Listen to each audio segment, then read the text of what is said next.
What would you say to government representatives or state representatives who refuse family reunification on the basis of links to non-violent resistance or violent resistance? My dear, you are giving them too many compliments. This is only a secondary ground to refuse family reunification. The first ground that is now stated in the law is that any Palestinian or any native of an Arab hostile country cannot get family reunification as a spouse unless, first of all, he gets to the age of a man 35 and a woman 25. Even if he is 35, he has to have totally clean record. Not only him, his brothers, his cousins, his father, all the family, all the atmosphere around him. Now, let's say that such a person is really active, politically active, not violently. He doesn't throw rockets or stones even, but he's trying to organize his village, his friends, an association for human rights, for improving the conditions of prisoners, whatever. He will be considered political. And from that moment on, he will be a threat. And every family reunification, every action, year by year by year by year, when it has been checked, has to go through the security services checkups. And such a person will be refused, I would say, almost automatically, even if he swears by the name of Gandhi. For someone who wants to have a security check to try to attain a temporary permit to live with their spouse in Jerusalem Al-Quds, they must apply to the Ministry of Interior. We were told that the process is not straightforward and the conditions are bad. The Ministry of Interior is in that building right behind us. We tried to film closer to it, but we were told to leave because no one has permission to take photographs or film in the vicinity of the building, whether it's outside or inside. The claim is that it's a government building, so nobody should film inside. Israeli human rights organisation Hamoked petitioned against the conditions at the ministry and managed to take some photographs at its entrance. In the entrance we see these turnstiles. There are two separate lines, one for women and one for men. How long can people be expected to wait? People can wait outside these turnstiles for even 2 to 3 hours. After they pass these turnstiles, you can see this photo that was taken through the turnstiles. They wait in this corridor. You can see how crammed in they are here. This is the end of the line, but it goes like that all the way to the beginning of it. The security guards are usually very abrupt in the manner they treat the people that are waiting online, and many times yelling at them. But in total, people spend the whole day here. And what kind of stress does it put people under when they're queuing in these conditions and they're having to do this often just in order to live with their loved one? Yeah, so really the lives of the Palestinian residents of East Jerusalem, and especially couples that are in family unification process, evolved around this building. This building is hated. This building is something scary for these people. But on the other hand, their family life depends on what's inside this building.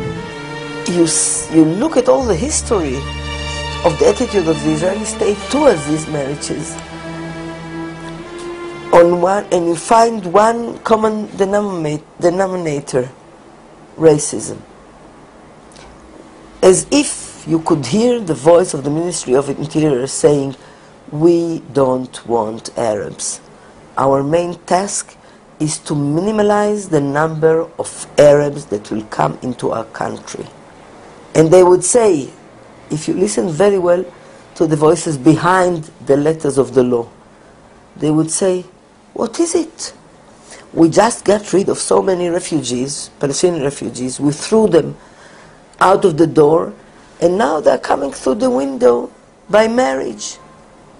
So what are we going to do with this? We are building here a dual state, a state of two nations. We don't want it." They want a massive Jewish majority. I call it racism. For Abdul Wahhab's children, the details of these complexities are not yet apparent, although they are living the effects of them. Where they will live in the future remains uncertain, but for now, a weekend with their mother is all that is on their minds. Walking with them, I could tell the route to her house was a well-trodden path. I hoped when we got there, she would share her story. Her children spotted her driving past and we went over. She told us she would park the car and come back. I explained why I was here. And I met your husband, Abdul Wahhab. Yeah. He told me a bit about your story. He said I could come with your children on the bus and go through the checkpoint. And I wondered if I could speak to you as well. Just Take your time with me. all right. As you know, the children between him and me, between West Bank and Jerusalem, and the wall. We want to live, and I want to keep my identity. I asked her how often she sees her children. And I see them one day, one night only. So, as a mother, what I can say, it's not good for me. So, all the time I make my life busy with my work. So to not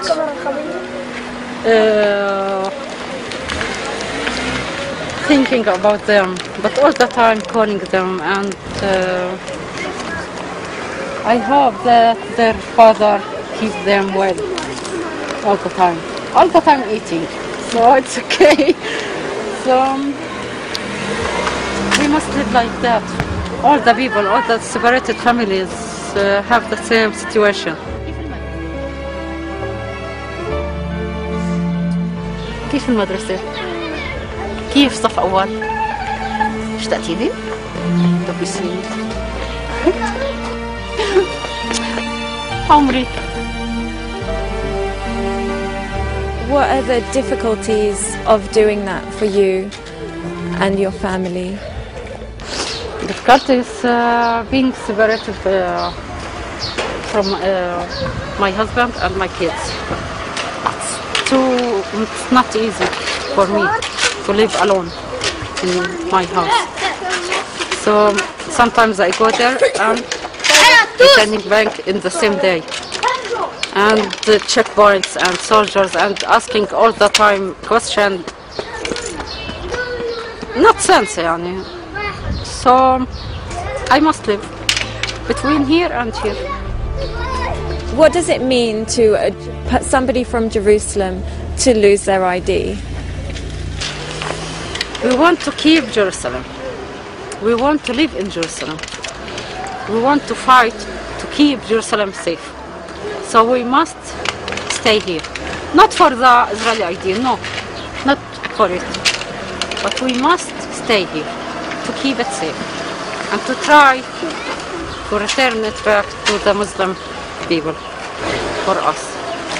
So this is my answer for your question. We must keep Jerusalem.